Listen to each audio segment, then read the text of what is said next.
Hello, my name is Paulina, and today I will tell you about my sleep hypnosis experience. I have it written down here, so I'll kind of read as I tell my story. I've had a lot of odd experiences throughout my life, and sometimes I will write it down. And this is one that was quite big, and it happened 2 days ago on October 20th, Wednesday, 2021, during the day.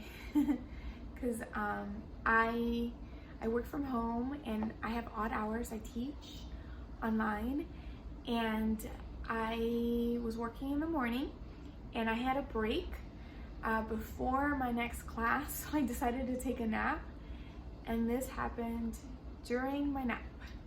So this is my astral projection experience. Okay, so I usually, when I go to sleep or take a nap, I will put a sleep hypnosis that you can find on YouTube. I love them. They kind of talk you down to sleep and they block out other noises.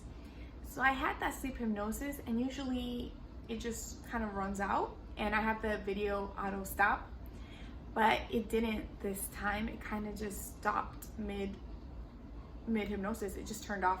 I didn't realize it did because I had fallen asleep. I realized that once I woke up. So it all started, if you are not aware of astral projection, it's kind of like this feeling like your soul is leaving your body. And usually it starts with like a sleep paralysis mode, where you feel yourself being pulled out, but if you let yourself be completely pulled out and you're walking around afterwards, then you are in an astral projection. So it started during the transition. So in that transition, I heard my higher self speaking. But keep in mind, when you're in the transition where you're like having the sleep paralysis, that could be your brain speaking to you. Because I've had sleep paralysis where it's scary, but I could definitely tell that was just my brain. I had not astral projected. So, but this time I heard a voice. I was in that aspect. I was in that mode. Now I heard a voice, and it sounded like an older lady. And I had been listening to Dolores Cannon for a minute, so her voice kind of comforts me. And it sounded like it was trying to imitate Dolores Cannon's voice, but just like a little darker. And I told myself, don't worry, that's my higher self. It was like I knew that's my higher self speaking to me. And I was feeling myself being pulled out a little bit, and I was about to astral project. Okay, so I said that. Okay, so this whole time I had my eyes closed. I always have my eyes closed out of fear. And as I laid there, I asked, what should I do with my life? And she said, you can do anything you want. Another reason is I've been contemplating different things is because I teach kids in China, and they don't allow foreigners teach kids online in China anymore. And so I've been in this weird transition period. And so I told her I wanted to do YouTube, which is what I'm doing right now. And I asked her, how can I be successful in YouTube? And she said, just read. And at that moment I realized, I think she means, actually no, not at that moment. I realized this afterwards. At that moment I didn't know what she meant. But now I know she meant just read my experiences. So that's what I'm doing. Okay. So I told myself to try to sit up. So I did. So this is the first time. Not really. I think I've astral projected a lot as a kid, and because I have these odd memories, but it's like I don't quite remember everything. I just have memories out of place a little bit, And it's like a feeling like I've done all of this before. But because usually I get scared. My soul's leaving my body and then I get scared. And I can tell you about more experiences later on. But so I did. So I sat up. And once I sat up, where was I? I sat up and I opened my eyes. I opened my eyes and got to the inch of my bed and prepped myself to stand up. So I was kind of scared. So I finally sat up. I wasn't that scared because I was like, I'm about to astral project, and I just told myself to do it. So I sat up. My soul sat up, not my body. My soul sat up, and then I was in the corner of my bed, and I was prepping myself to stand up. So I did. These were big moments for me. This is the first time I pushed myself to leave my body. I was walking around my room. I can still hear the voice speaking, but no visual. So I had officially opened my eyes when I sat up. But I could hear the voice, but there's no visual. It was like my higher self was speaking to me. Just my room and another raspy old lady's voice said. So another old lady's voice said, if you want to stay here, I can take over your body. I said no passionately. I love my family and my friends. I would never leave them. It said, but I would love them. And it said it honestly, like it would truly love them. My answer was still no. We have control of what happens to our body. So that's what I was like, that's what I'm saying now. We have control of what happens to our body. So anyways, I don't know if that was another aspect of my soul or another entity. It might have been another aspect of my soul or just another entity. I don't know. I finally get the courage to open the door. Okay, so here's the thing. Every like astral projection story on YouTube, they talk about how hard it is to like leave your room or leave somewhere else. But in reality, it wasn't that hard for me.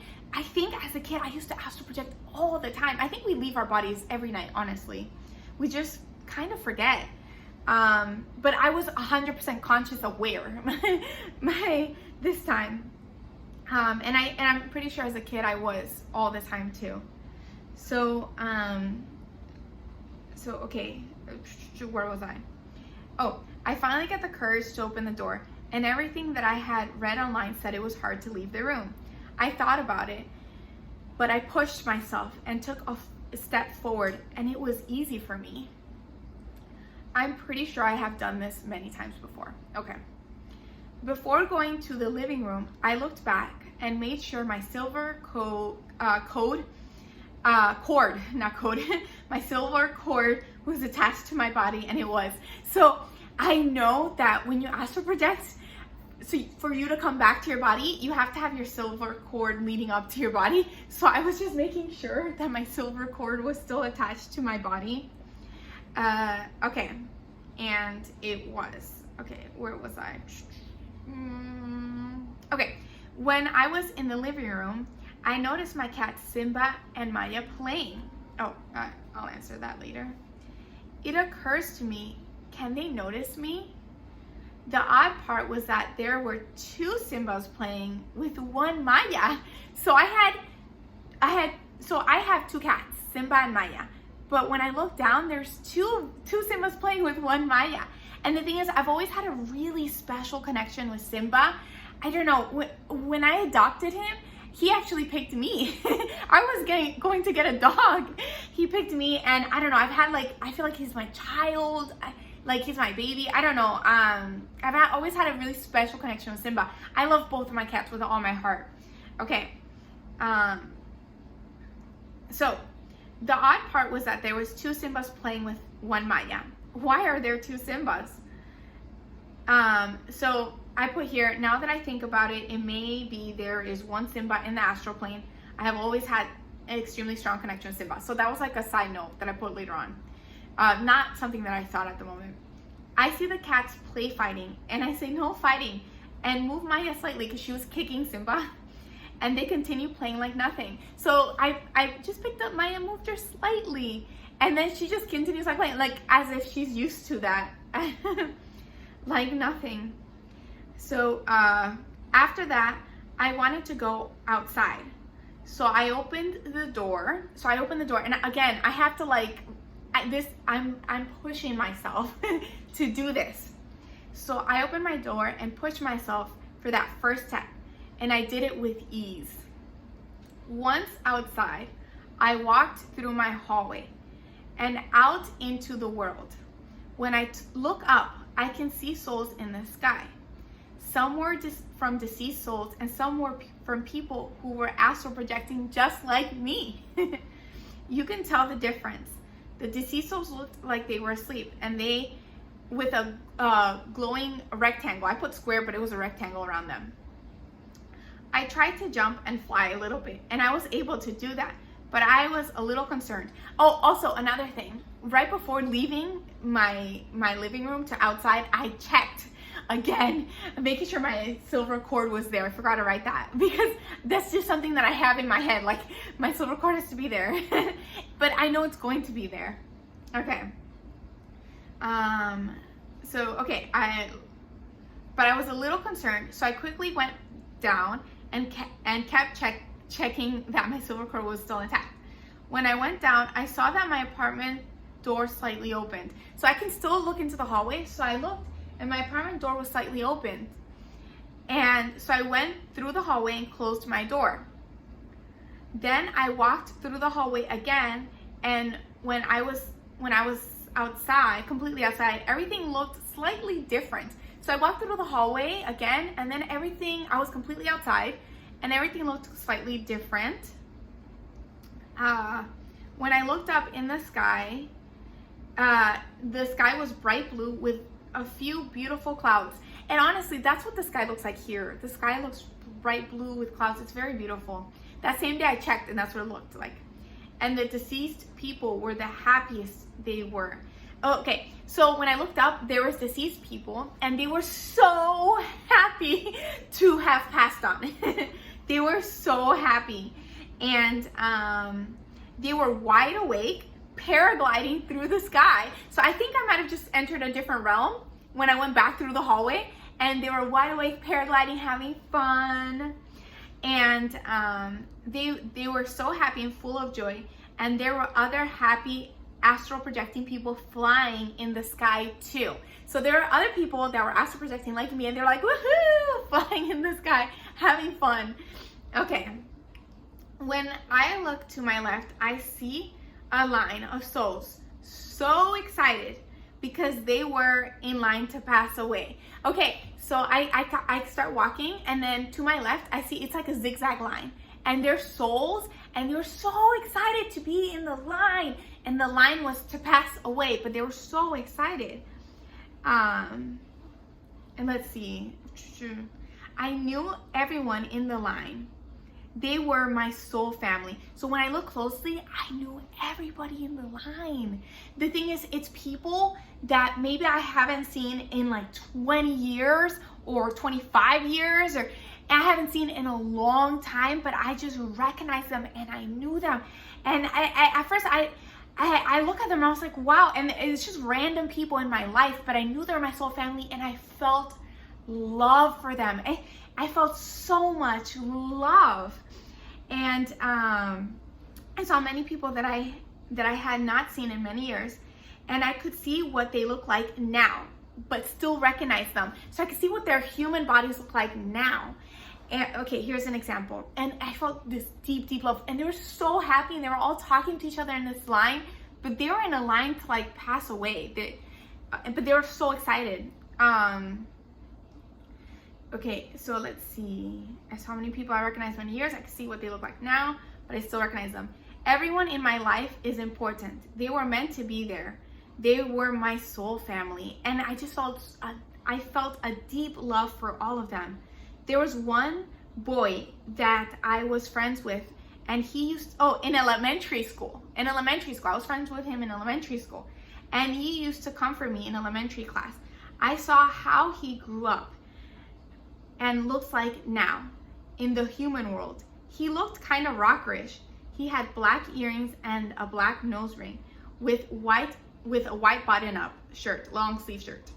Okay, this was the same for many others. So everyone, I've just seen everyone from my past, just random people, right? And I just didn't know they were part of my soul family. They were so happy in the zigzag line, all talking to each other, kind of in their own world.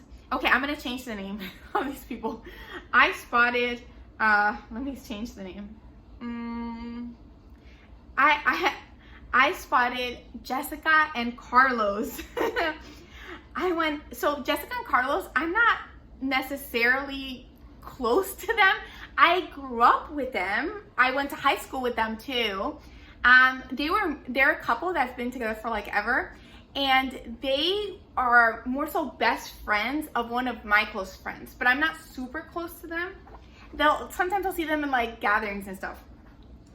So I went up to them and grabbed them both in my arms. So I grabbed both of them in my arms and okay, in my arms, in a hug. So I literally grabbed both of them super hard in my arms in a hug, and I started crying. Okay, so I felt deep love for these people. So I grabbed both of them. I had like Jessica and Carlos both in my arms, and I started crying, and I said, please don't die. I love you so much. Please don't die. Please don't die. I love you so much. I love you so much. I kept telling them how much I love them.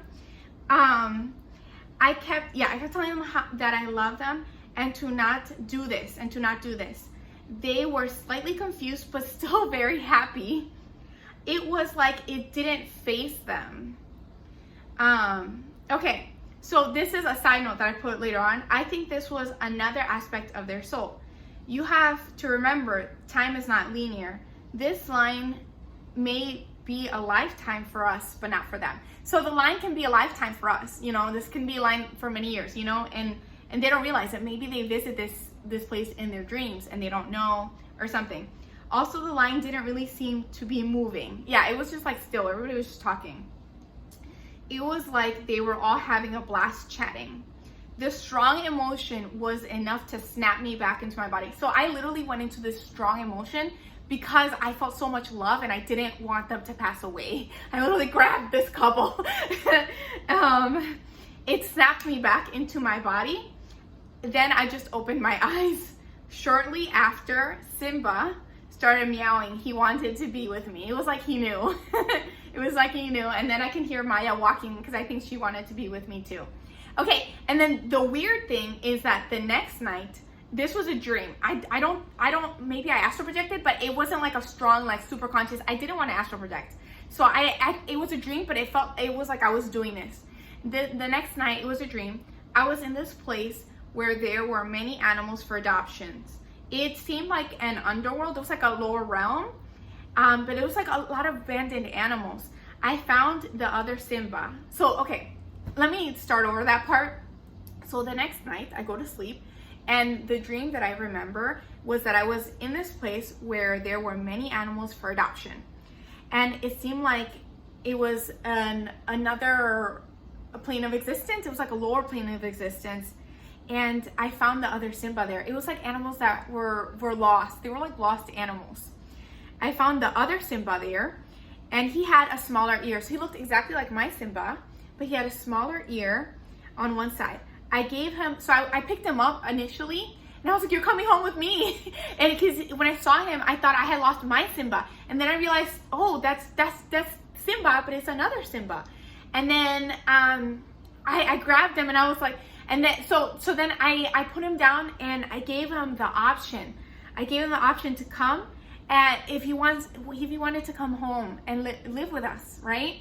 And he decided to follow me. I just left. I gave him the option. Do you want to come home? And he was like, he decided to follow me, and so he followed me up to the next realm, and he followed me to be part of my family, to be part of our family.